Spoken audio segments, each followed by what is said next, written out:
I'm Adam, And I'm Sugar. and this is Where There's a Williams, There's a Way. Hey, Sugar, you love ice, right?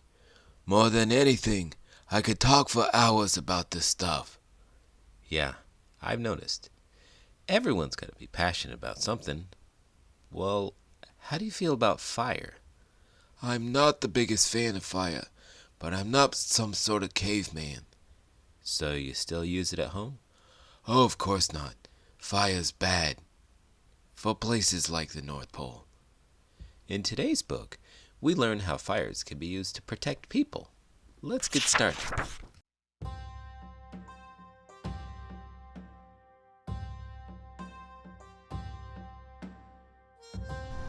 The Firekeeper's Son by Linda Sue Park, illustrated by Julie Downing. We live in an important village, Sang-hee's father said. Sang-hee looked around. A few huts made of wood and mud, a few cows, a few chickens, a few dogs. It did not look like an important village. Our part of Korea is like a dragon with many humps, his father said. The humps are the mountains, the first hump facing the sea, the last hump facing the king's palace. Our mountain is the first hump. Our fire is the first fire. Every evening at sunset, Sang-hee's father climbed to the top of the mountain carrying a pair of tongs and a little brass pot filled with live coals. Coals to start a fire. A fire so big it could be seen from the next mountain, where another firekeeper saw it and lit his fire.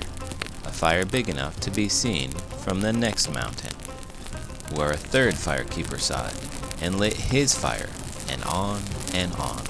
A fire on every hump of the dragon's back, all the way to the last one, the hump that could be seen from the palace walls.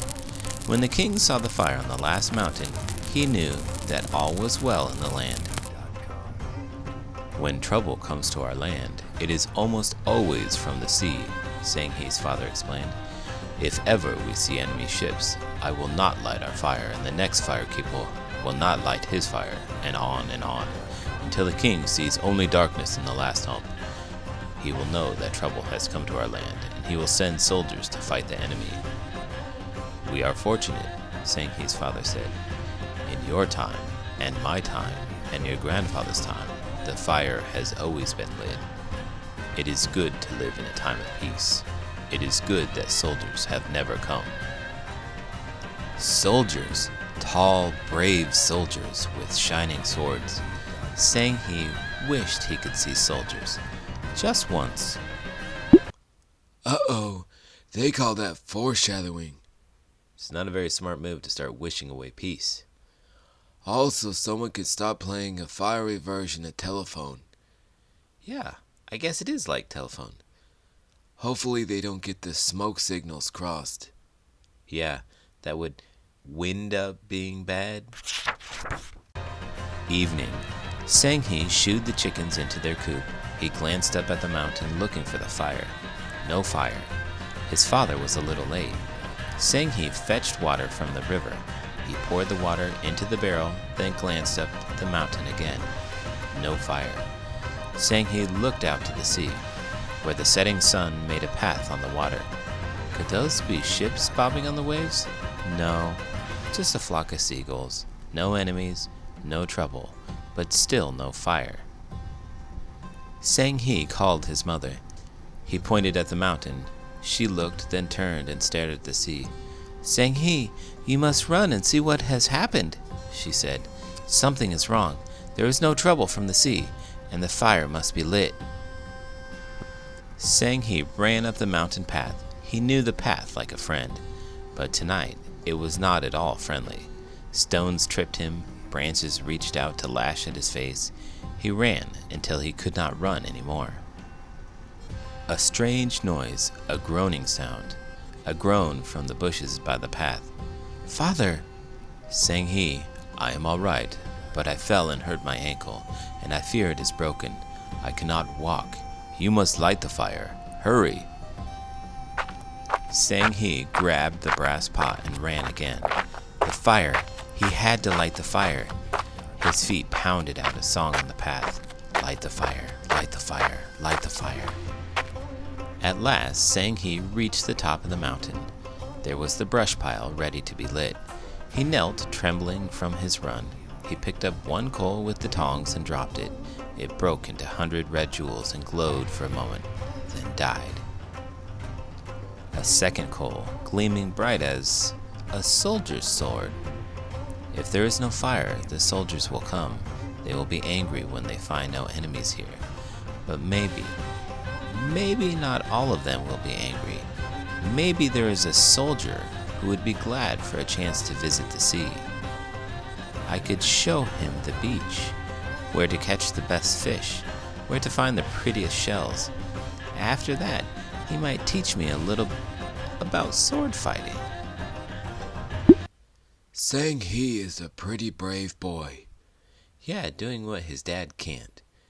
Yeah, you'd think that if it was a life or death situation like soldiers coming to invade your land, you could make it work, even with a twisted ankle. Twisted ankles can really hurt. You know what's worse?